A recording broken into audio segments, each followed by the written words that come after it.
Aging.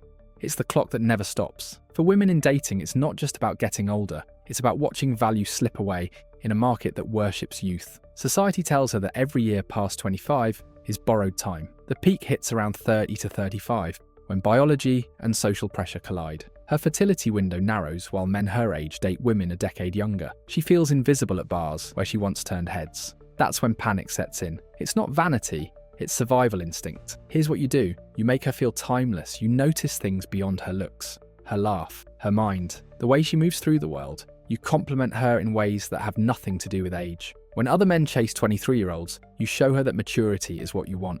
That depth matters more than smooth skin. You become the man who saw her when the world stopped looking. Aging doesn't make her less valuable, but you can be the one who proves it. Her past. It's the weight she carries in silence. Every relationship that failed. Every person who hurt her. Women remember differently than men. The breakup from 3 years ago isn't just history. It's a file her brain opens every time you do something familiar. At first, her past stays quiet. You're different, and she wants to believe that. Then something small happens. You cancel plans last minute. Your tone shifts. Suddenly her past floods in. It's not you she's reacting to. It's the ghost of someone else wearing your face. Here's what you do. You become predictable in the right ways. You show up when you say you will. You follow through on promises. You stay calm when she overreacts, understanding it's not really about you. You ask about her past without judgment, learning the triggers so you can avoid them. You prove, slowly and consistently, that you're not him. Not any of them. You can't fix wounds you didn't cause, but you can be the first man who doesn't add new ones. Attention. It's oxygen for her self-worth, not because she's shallow, but because the world taught her that being noticed equals being valued. In dating, attention becomes currency. It tells her she matters. At first, your attention is enough. The texts, the calls, the way you look at her. Then the peak hits. You stop complimenting her the way you used to. The long conversations shrink into routine check-ins. She notices, and the absence feels like rejection. That's when she starts testing. Posts photos online, mentions other men casually. Here's what you do. You give attention strategically. You don't smother her, but you never let her wonder if she matters. You compliment her randomly, not just when she's dressed up. You listen when she talks, putting your phone face down. You notice small changes, new haircut, different perfume. You make her feel seen in a world that's constantly looking past her. You understand that attention isn't about quantity, it's about quality. 5 minutes of focused presence beats an hour of distracted company, money. It's security wrapped in bills and bank accounts. For women, it's not about gold digging. It's about survival instinct coded into her DNA. Biology wired her to seek stability because historically, her survival depended on resources. At first, she's watching how you handle it. Do you plan ahead or live paycheck to paycheck? It's a test of your ability to provide a foundation. Then reality sets in. She imagines a future, kids, a home, emergencies. The peak hits when she compares. Her friends are dating men with careers, stability, plans. You're still figuring it out. And she starts to panic. Here's what you do.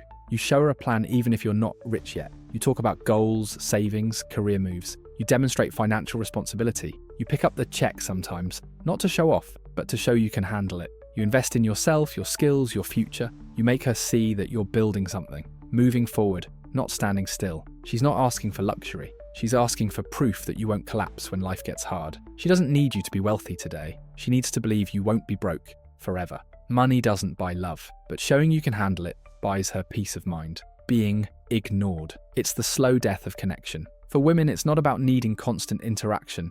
It's about feeling erased while standing right in front of you. At first, being ignored feels like a misunderstanding. You're busy, you're tired. She tells herself it's temporary. She sends a text and you read it but don't reply. She tells you about her day and your eyes stay on your phone. Then the pattern becomes clear. It's not that you're busy, it's that she's not a priority. The phone gets your attention. The game gets your energy. She gets whatever's left, and usually, that's nothing. The peak comes when she realizes she's fighting for scraps. She initiates every conversation, plans every date, and you still don't see her. Here's what you do. You make her feel heard. You put the phone down when she's talking. You ask follow-up questions that prove you're listening. You initiate sometimes, showing her she's not the only one invested. You reply to her texts within a reasonable time. You plan dates without being asked. You look at her when she speaks, making eye contact that says, "You matter."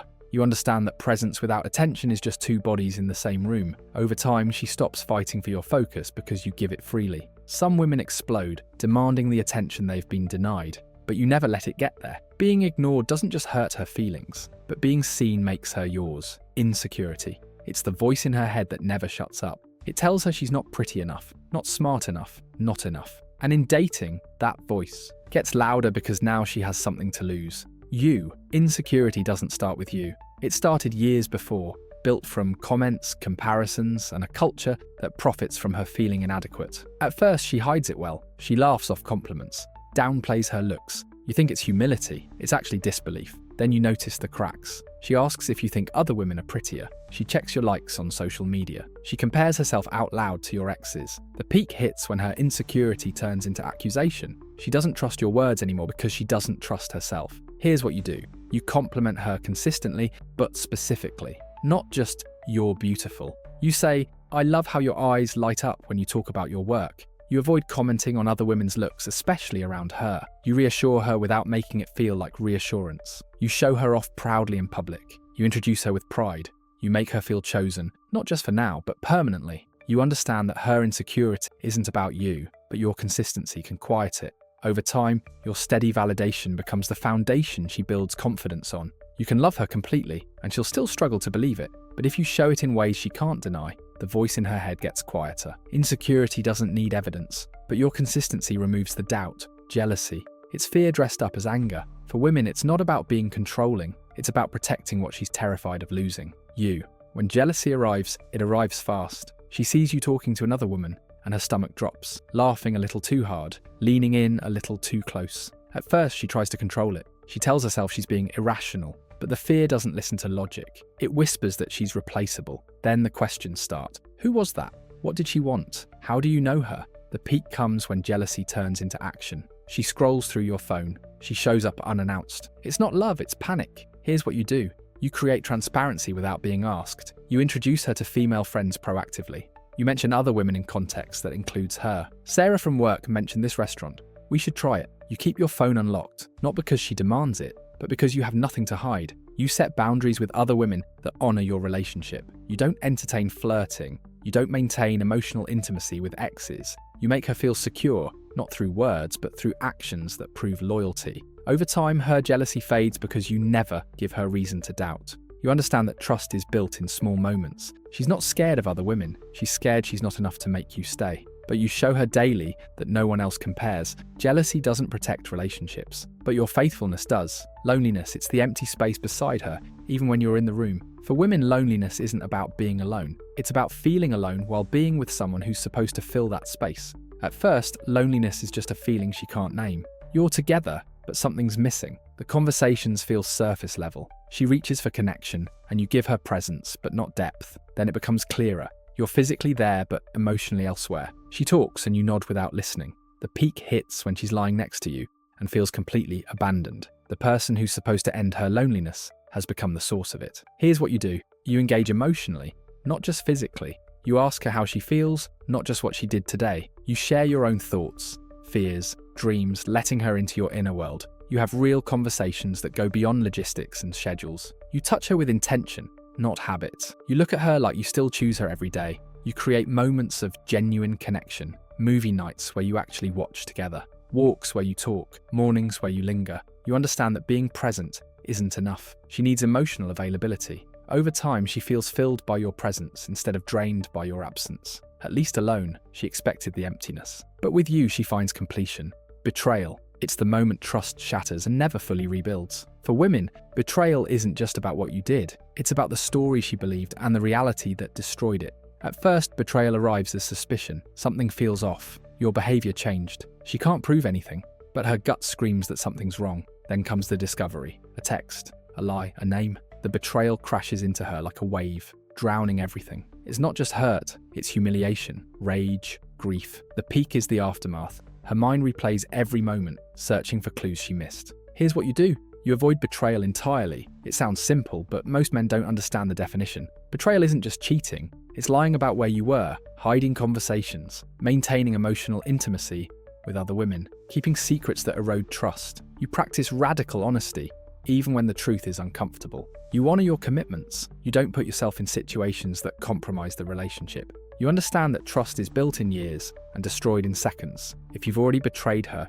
you give her full transparency, access, and time. You don't rush her healing. You accept that she may never fully trust you again, and you earn back what you can through flawless consistency. Over time, integrity becomes your identity. You become the man who chose her completely, without reservation or exception. Betrayal doesn't just hurt in the present, but loyalty becomes your legacy. And the woman who trusts you completely will give you everything. Motherhood. It's the biological clock that society won't let her forget. For women, it's not just a desire, it's a deadline that runs in the background of every relationship, every decision, every year that passes. At first, it's just a thought, someday, maybe. But then her friends start posting ultrasound photos. Suddenly, someday starts feeling like running out of time. Then the awareness peaks. She's 30, 32, 35. Her fertility window is closing, and biology doesn't care if she's ready. That's when the divide opens. She starts watching you differently. Not as a boyfriend, but as a potential father. Do you want kids? When? Your vague answers feel like rejection. Here's what you do.